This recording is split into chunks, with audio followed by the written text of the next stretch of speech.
Godina Gujii lixaatti baallesammuu namaa adochuu to'annoo jala ooleera. Kan to'atames eeruu uummatni kenneenis jedhameera. Gabaasa waajjira dhimmoota kominikeeshinii godina Gujii lixaarraa nu qaqqabe Abaaboo Maamooti qindeesse.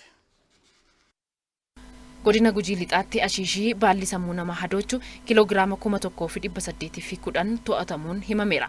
Konkolaataa fe'umsaa FSR kan ta'e magaalaa Shaashamanneerraa gara Moyyaaleetti ashiishii kanaabis jedhamu fe'ee imalaa osoo jiru eeruu hawaasaa fi qaamolee nageenyaatiin to'atamuun himameera. Abbaan adeemsa nageenya naannoo mirkaneessuu qajeelcha poolisii godina Gujii lixaa Komaander Fiqiree Deeksisaa dargaggoonni baallesammuu namaa adochuu kanatti fayyadamuun hojii yakkaaf saaxilamaa turuu eeruun daldaalli seeraan alaa dinagdee biyyaa irratti dhiibbaa geessisuuf qaamoleen dhimmi ilaallatu hunduu tumsuu akka qabu dubbatu.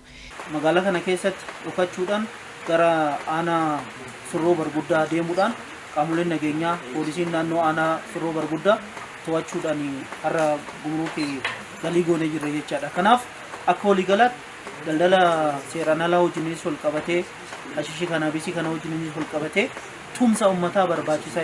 Buufata to'annoo gumruukaa Bulee Horaatti itti gaafatamaan to'annoo daddabarsa meeshaalee seeraan alaa Komaander Aadinoo Ayyaanoo godinichatti daddabarsi meeshaalee seeraan alaa kan baay'atu ta'uu himuun kan hambisuufis hojii qindoominaan hojjetameen bu'aan jajjabeessaan galmaa jiraachuu himaniiru.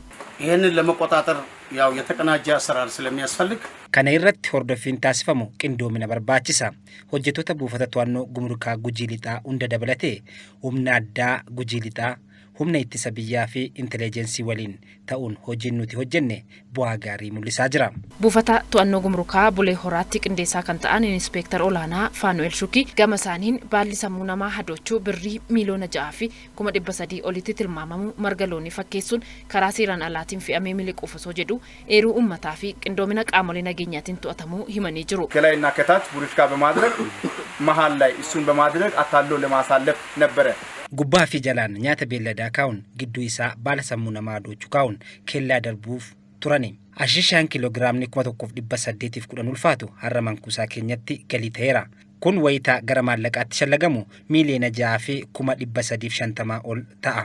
Walumaa galatti birrii miiliyoona 22 ol ta'u galii ta'eera. Uummanni fuuldurattis gochoota yakka akkanaa qaama nageenyaaf eeruun tumsa isaa mirkaneessuu akka qabus waamichi dhiyaateera jechuun kan gabaase waajjira dhimmoota kominikeeshinii mootummaa godina Gujii lixaati.